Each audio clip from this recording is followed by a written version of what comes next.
Order! Order! You are an incorrigible delinquent at times. Behave yourself, man!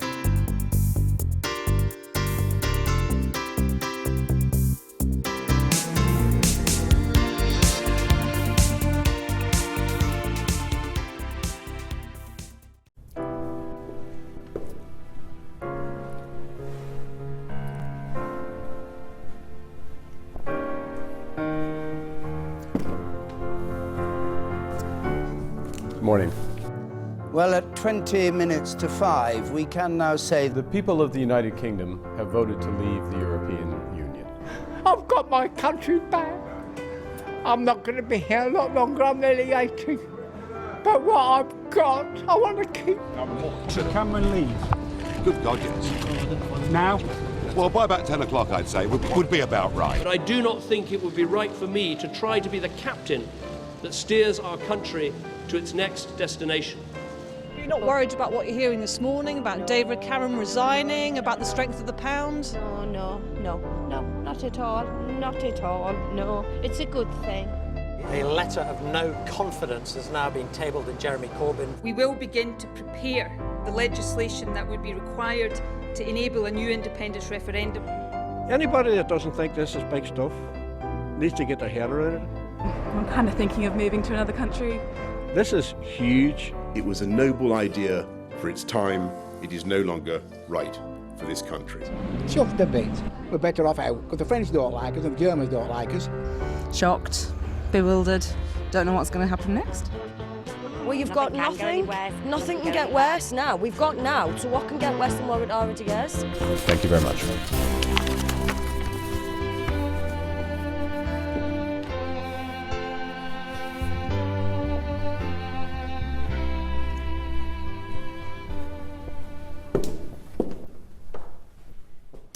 So, what now? It's the biggest financial story since the crash, a huge political story, a once-in-a-generation foreign policy shift, all in one day, not to mention the constitutional uncertainty around Scotland. We can keep calm, but carrying on as before, not really possible. The enormity of what happened has been sinking into voters on both sides today. We mustn't over-interpret the result. If a mere 1 in 50 of all voters had switched from Leave to Remain, we'll be having a very different conversation. But we mustn't under-interpret it either, and all that it represents. Is this, for example, the first vote ever to say it's not the economy, stupid, it's immigration? Is the real story here a revolution, the latest of a wave of insurrections sweeping the West, a challenge to the established order and the political class, the discontented getting their own back? Or should you view it as an intergenerational struggle? The polls showing under 45s voted in and over 45s wanted us out. And there's an aftermath of bitterness. One young man's tweet, "I'm so angry," he said. "A generation given everything, free education, golden pensions, social mobility, have voted to strip my generation's future." Well, for some, it comes down to nothing less than a culture war. So who's corrupt and overpaid? Yes, Europe. Youthful urban liberals versus older social conservatives. The former worry that Britain will now turn its back on progressive values. The latter think it's time for their voice to be heard again. It's not as clean cut as that, of course, but that's where the argument goes. What kind of country will we now be? Well, it's for the history books to argue about the causes of this uprising. We're going to do something different tonight. We'll look ahead to what comes next. What's next for politics in this country? The two major parties both looking battered, both with leadership questions to be answered. What's next for Europe? How will the EU now choose to treat us? And how does our decision affect the EU? And what is next for the UK, with Scotland voting so differently to England? Well, of the three what nexts, politics comes first, as it shapes everything else. At a turbulent time like this, it might be great to have a Nelson Mandela to take over, heal the wounds, articulate a vision for the country, and negotiate a new arrangement with goodwill and good grace. Well, Donald Trump flew into Britain today, but he's not available. David Cameron is on his way out, and Jeremy Corbyn, many in Labour want him out too. It is an awful time to be a mainstream politician. I'm going to be talking to some of them in a minute, but first I'm here with our political editor, Nick Watt. I mean, Nick, in Westminster this morning, shock and awe. Well, they were absolutely shell-shocked in Downing Street by this result. They had a simple thought: Project Fear would deliver them a second referendum win. But instead, what you saw was power and authority seep away from number 10 and number 11 Downing Street. You might have thought, for example, on a day like this, that the Chancellor would calm the markets. But no, that job was left to the Governor of the Bank of England, and you just had a couple of tweets from the Chancellor. In the case of number 10, we were talking to one Whitehall source who likened number 10 to a donut whose centre of the shell has fallen apart. And this source went on to say, no communication from number 10. We assume they must have gone to the pub.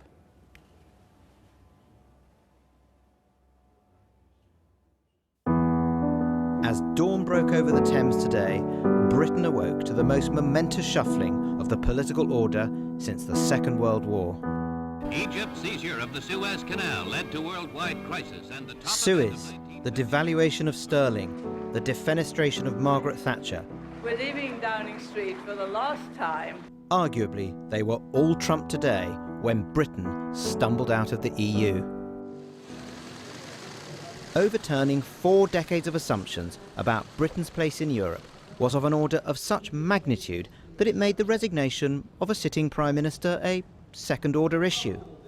David Cameron's voice cracked as he announced his departure. I love this country and I feel honoured to have served it.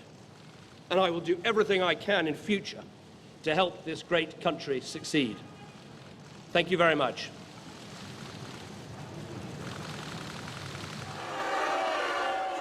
Any hope the victor had of a Roman-style triumph was soon crushed when Boris Johnson was greeted by protesters as he left his house.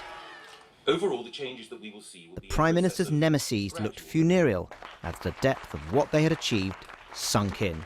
I want to begin this morning by paying tribute to David Cameron, who has spoken earlier from Downing Street. And I know I speak for Michael in saying how sad I am that he has decided to step down.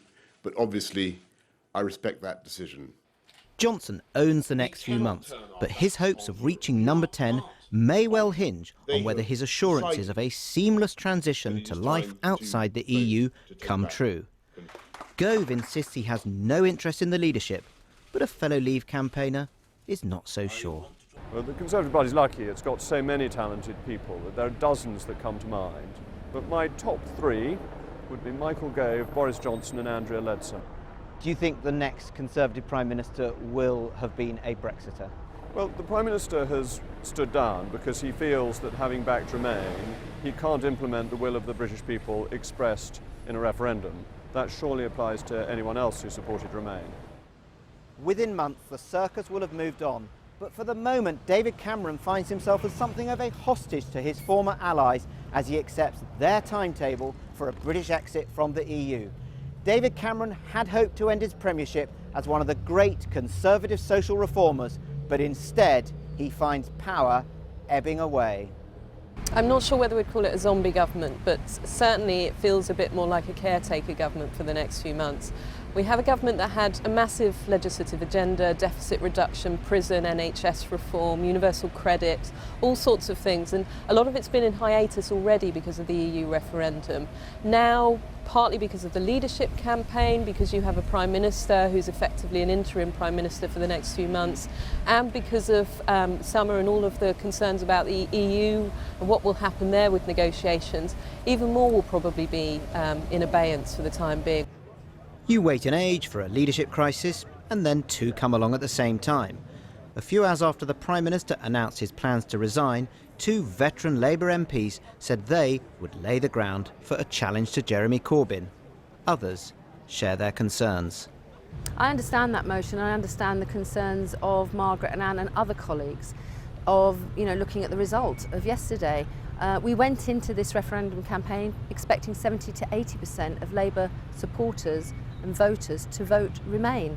I think we barely got 50%, and if he cannot demonstrate after this massive test that Labour can retrieve ground and he knows how to do it, there are more problems ahead. We could have a general election within 6 months, and at the moment based on the outcome of yesterday, it's not looking good for Labour and not looking good in terms of Jeremy's leadership. We've got our country back! It was Independence Day for the winners, but the most unashamedly pro-EU party said that Britain should not give up on its European destiny. And we heard Nigel Farage rather ungraciously before the result, when he thought he'd lost, saying there could be a second referendum. I'm not going to go saying that. If things change and the months go by and public opinion significantly changes, then, you know, we must make sure we keep all options open. We mustn't shackle ourselves to the corpse of a Brexit government. For some, the European dream will never die. But for another generation at least, Britain's European journey is at an end. Nick Watt. Well, here with me the former Tory Chancellor, Ken Clarke, Suzanne Evans from Vote Leave, and Tristram Hunt, the Labour MP for Stoke-on-Trent, which actually voted to leave the EU with one of the biggest margins in the country. Ken Clarke, it's, 46 years in politics, all devoted to the European project. You must feel gutted.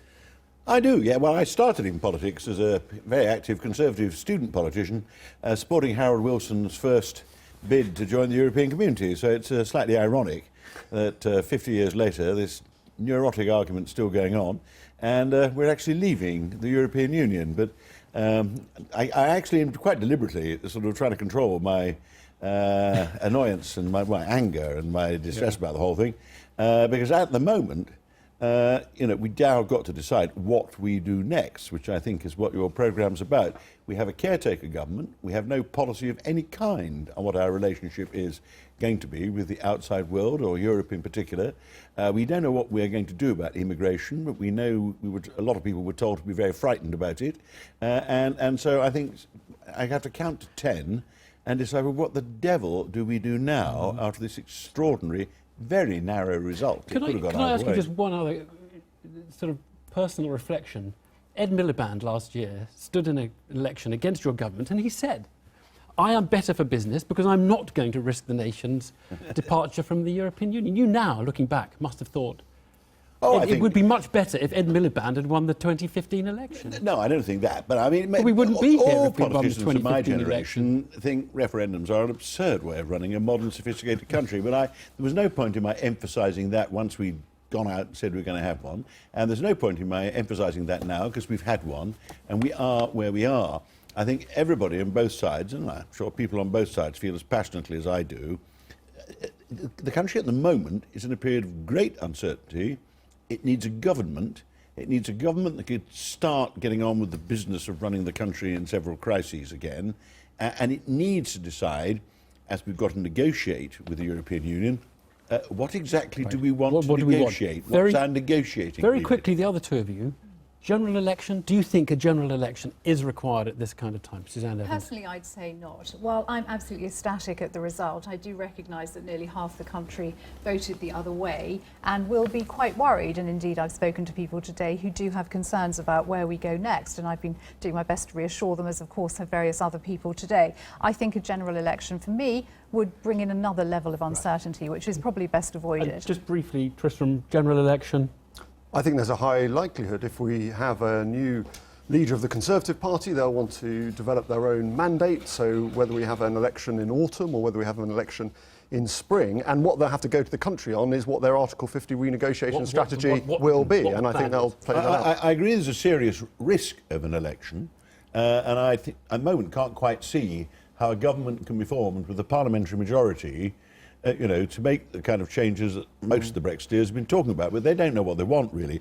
I actually think to go into a general election would add to the risks of where we are, more uncertainty, more chaos, and actually another daft and dreadful campaign, which might produce a very indecisive result, would be disastrous. I'm so sorry, we haven't got much time. I do want to talk about who should be the next Prime Minister. Before we hear your view, Ken, of who should be the Tory leader, Tristram, who do you think it should be? Who the next leader of the Conservative Party? Yes, we will talk about who the next leader of the Labour Party. From an outside, well, I mean, from a Labour perspective, I think I regard Boris Johnson as a very, very successful celebrity candidate who is a very, very clever man who has used that intelligence to appeal to some very base instincts, who, alongside Michael Gove, would seek to deliver a very neoliberal Tory Brexit. So I don't really want any of them. Is that all right? No, that's okay. No, you're allowed to say that. Suzanne Evans, do you have a view? It clearly has to be somebody who is passionate about Brexit and has a very clear vision. So it can't be Theresa May. So it can't be Theresa May, I would say, although I think it's a shame because she was clearly one of the front runners, and I think had she come out for leave.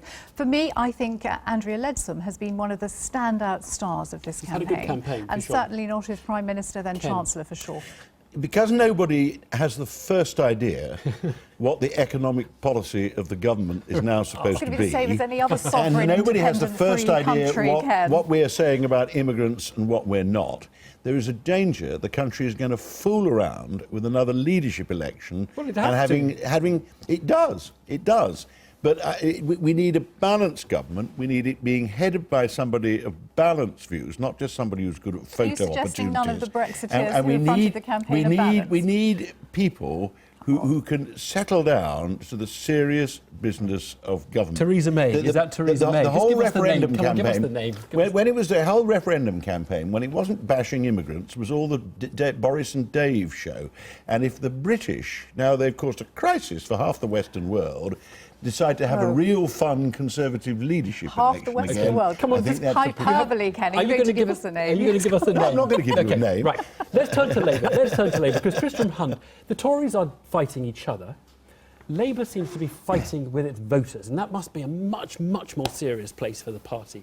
I think this referendum exposed some pretty big tensions within the Labour Party and the Labour movement. And where you see, for example, in Stoke-on-Trent, 70-30 out, and you contrast that with some of the votes in Brighton or Bristol or Norwich or Exeter, other Labour areas, we've got this divide between our traditional working class Labour communities who felt real pressure under globalisation in the last 10 years, have felt pressure on wage levels from immigration, feel discontent about the level of change, versus, as you said in your intro, I understand what the problem which you're describing, but I mean, it's an enormous problem for a political party to find that its base, or half of the base, is basically completely at odds with it, and it doesn't view the world in the same way at all. But we have had these problems in the past, and Ken will know there are any number of books written called, What's Wrong with Labour, The End of Labour, Will It Ever Come Back, in the 60s and 70s. And if you have someone with a convincing vision of Britain as a social democratic future, who people trust and want to put their country in the trust of, well, then you can overcome these problems. There's no doubt about that. Jeremy Corbyn, does he meet that job description? Well, Ken said an interesting thing about the serious business of government, and we now face really serious, tough and difficult times. This is a national crisis, and the job of opposition, rather like John Smith during the Maastricht Treaty, is to provide strategic vision and forensic detail. Now, Jeremy Corbyn is very, very good at energising the base and making those who are already convinced of Labour ideals feel better about themselves. Whether he is the man to make sure that Labour values are at the core of a renegotiation strategy. There was a very long way of saying he's not the right man for the job, is he? Point here. Whether he's the man to have the Labour values at the core of the renegotiation strategy, I'm not convinced he has those capacities. Right, we've got it. Suzanne Evans, there's a problem with trust of politicians, isn't there? And that's been one of the reasons why you've actually done very well. When exactly are we going to get the 350 million extra pounds a week spent on the National Health Service that you promised in your campaign for the entire duration? He said it was a lie this morning. When is that going to happen? It's gone already. We actually promised 100 million a week for the NHS, specifically for the NHS. I saw one thing, 350 million for the NHS. I saw it on a bus. We said 350 million we could spend on our own priorities, like the NHS. And then those leaders made a specific proposal to say 100 million for the NHS. So the first official day of the EU referendum campaign, and the two sides have been swapping economic claims. While the Vote Leave camp says that Britain could spend billions more on the health service if it wasn't paying money into the EU, the Chancellor, George Osborne, has warned that Brexit would cause instability, forcing up prices and mortgage rates. Here's our political correspondent, Michael Crick. The opening day, and what did the Leave campaign conjure up? A poster launch in a Manchester car park so deserted, we TV crews were left filming each other. Quitting the EU, two Labour MPs claimed, would give us heaps more cash. Gisela Stewart, isn't this poster utterly dishonest, and that you're implying if you vote to leave the EU, the NHS gets another 350 million a week. What I'm saying is that the NHS could get £350 million. That's not what the poster said. Only a cynic would say he had half an eye on the future.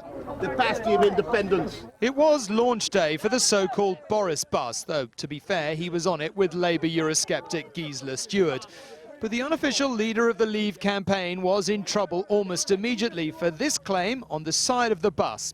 It may be worth reminding ourselves why. The suggestion, as you can see, is that we send £350 million a week to the EU, which could be spent on the NHS. Take back control of huge sums of money, £350 million a week, and spend it on our priorities, such as the NHS. No other country has a health service like the National Health Service. Look, John Major said you wanted to privatise Just one it. second, David. Free at the point of need, irrespective of the ability to pay. I cherish it because it is a British institution. I want to invest in it, I want to support it, and if we vote to leave, we can give it the cash injection that it needs. The £350 million a week we send to the EU, which we will no longer send to the EU, can you guarantee that's going to go to the NHS? No, I can't, and I would never have made that claim. That was one of the mistakes I think that the Leave campaign made. Hang on a moment, that was one of your adverts. Well, it wasn't one of my adverts, I can assure you. Well, that was one of the Leave campaign's adverts, that money was going to go to the NHS. And I think they made a mistake. That's why many people have voted. They made a mistake in doing that. But what I can tell you is we have a nice You're feather saying bed. after 17 million people have voted for Leave, Yeah. based, I don't know how many people voted on the basis of that advert, but that was a huge part of the propaganda. You're now saying that's a mistake? We have a £10 billion a year, a £34 million a day featherbed that is going to be free money that we can spend on the NHS, on schools, or whatever it is. But you're not guaranteeing that that money, as promised, will go to the NHS? You must understand, I was ostracised by the official Leave campaign and and as I've always done, did my own thing. Do you think there are other things that people will wake up this morning and find out aren't going to happen as a result of voting this way? And that is exactly the kind of cash injection that the NHS needs. When are we going to get the 100 million a week extra on the NHS? When we leave the European Union. So let's say that will be 2-3 years' time. Do you not think that there's just a possibility that the very things that have brought the mainstream politicians into such disrepute and low regard and the lack of trust and nothing they say is believed is now about to hit you and all of those who made that case? No, I don't think. The British electorate made their decision. They looked at there Project wasn't Fear a little and they asterisk looked at saying Project Hope, and they chose Project there wasn't Hope. an asterisk saying read this bus very carefully because No, we're not saying 350 It wasn't the worst. I mean, both sides. The campaign was dreadful. Yes. So the public got angry and confused, and were no better informed when they finished than when they started, which is why a lot of older people in particular were so angry with the politicians, anti-establishment, and it's a protest vote, a lot of this. The worst thing they did was all these Syrian refugees. Britain has complete control over how many Syrians come here and how many don't. We did on Wednesday. We do now, nothing to do with the EU, whether they're admitted and settled here. They had a whole poster showing thousands we of have them to leave it streaming there. in. Let's not go back over the campaign. No, I'd rather not go over that. Okay? Yeah. We need the right man to reunite the party and the country. We need a policy, and the sooner the better. Thank you all very much indeed. Well, of course, alongside the politics is economics. Famously, we like to describe ourselves as the 5th largest economy in the world. Today, we actually came close to being the 6th. The pound has fallen, you see, so when you convert our pound-based national income into dollars, it isn't what it was. Well, the financial gyrations were considerable. Some companies' shares were pummeled in the expectation that things will get difficult. Our business editor, Helen Thomas, is here. Helen, take us through some of those gyrations. So you heard about the meltdown. There's ample cause for concern, but there are the odd crumb of comfort out there. So the pound, our best barometer for the overall confidence in the UK economy. So you can see here, it surged higher last night as hopes built for a Remain victory, and it then plunged. Absolutely huge move for a currency. No.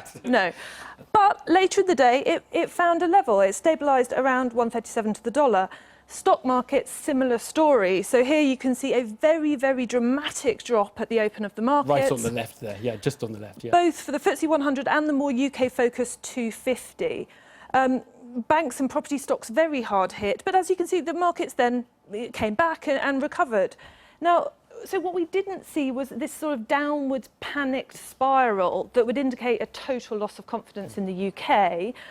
Having said that, it was a really tough day, and that reflects investors marking down their outlook for the UK. No, that's all the sort of the acute crisis. Some might say the worrying thing is not getting through the next week, it's the sort of the longer term. Well, and we may be in this sort of slow grinding process of figuring out what the economic hit's going to be. Now, we know some of the areas of concern because the Bank of England helpfully told us last week. So they said, while consumer spending has been solid, there is growing evidence that uncertainty about the referendum is leading to delays to major economic decisions. And they mentioned commercial and residential real estate transactions, car purchases and business investment. Now, the concern is that those areas that were already slowing, the shutters just come down. And most economists I've spoken to do think we're in, we've got a slowdown in store, possibly a recession. The question is how severe. Now, let's leave aside any risk of an outright crisis. You can still have a pretty ugly outcome if business investment and hiring dries up very quickly. You can see here business confidence was already falling into the vote. So in that scenario, unemployment starts to rise, people worry about their jobs, banks pull back on lending, partly because they're worried about loans being repaid. That hits confidence and consumer spending. Meanwhile, a weaker currency means higher inflation, and the Bank of England, which targets inflation, may not feel it can react aggressively to try and stimulate the economy. It does get a bit confusing. Is there any sort of more sanguine scenario you can paint? Yes, it still probably involves business investment falling on the back of the vote, but a weaker pound could boost exports.